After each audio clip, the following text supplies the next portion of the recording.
જ્યારે આ બંને વચ્ચે ડિસ્પ્યુટ એવી થઈ, સ્મોલ તમને સમરી આપી દો કે પાવર મેક પ્રોજેક્ટે 10 કરોડ રૂપિયા આપવાના હતા આમને, પ્લસ જ્યારે એ લોકોએ તો 10 કરોડની અંદરથી પાવર મેકે લાર્જીસને ટોટલ આને આપી દીધા 9 કરોડ અને બાકીના વધ્યા 1 કરોડ. અને 1 કરોડની ડિસ્પ્યુટ એટલી લાંબી ચાલી કે એના ઇન્ટરેસ્ટ સહિત પ્લસ પેનલ્ટી ક્લોઝ જે બંનેનો ઇન્ટરનલ એગ્રીમેન્ટ હશે તો એ 3 કરોડ, એટલે કે ભાઈ 4 કરોડનું ચૂકવવાનું બાકી આવી ગયું પાવર મેકને, લાર્જીસનું.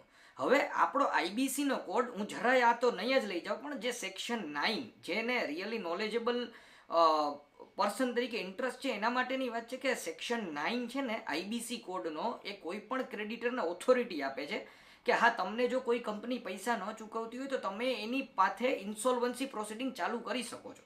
તો શું થયું કે લાર્જીસે, એટલે કે આ કંપનીએ ચાલુ કરી પ્રોસિડિંગ આની ઉપર કે ભાઈ તમે તમારી કંપની બંધ કરી દો પણ અમને ગમે એમ કરીને પૈસા ચૂકવો. હવે આવડી મોટી કંપની હોય કે જેની 37,000 કરોડની ઓર્ડર બુક હોય, 4 કરોડના ક્લેમથી કોઈ ઓલું નથી થઈ જવાનું હોય ને, બટ સ્ટીલ એક એની માથે થયેલી ને લેટેસ્ટ ન્યૂઝ છે.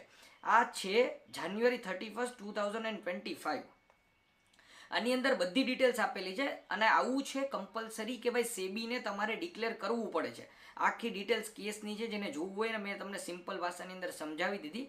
પણ પોઝિટિવ વસ્તુ એ છે કે આ એની સાથે જ કોન્સ્ટન્ટ ફેબ્રુઆરી 4, 2025 એટલે કે 31 તારીખે આ લોકો પહોંચી ગયા કોર્ટની પાસે, જેણે પૈસા લેવાના હતા લાર્જીસ, અને એની સામે પાવર મેકે 4 ફેબ્રુઆરી 2025ના ટાઈમે કોર્ટને તાત્કાલિક કહી દીધું કે ભાઈ ઓકે, અમે સેટલમેન્ટ કરી નાખ્યું છે અંદર, અને લાર્જીસ પણ માની ગયા કે 3-4 કરોડની મોમેન્ટમ હોય અથવા તો 3-4 કરોડનો જે કેસ હોય એને કોઈ એવડું મોટું ઓલું ન આપવાનું. એટલે આની અંદર લખેલું છે કે we are happy to announce that interlocutory application filed by company amicable settlement between, એટલે કે ભાઈ પાર્ટી વચ્ચે સેટલમેન્ટ થઈ ગયું છે કેના ઉપર, અને કેસ વિથડ્રો થઈ ગયો છે section 12A of insolvency and bankruptcy code.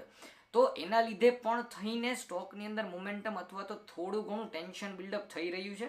Okay, that's the negative.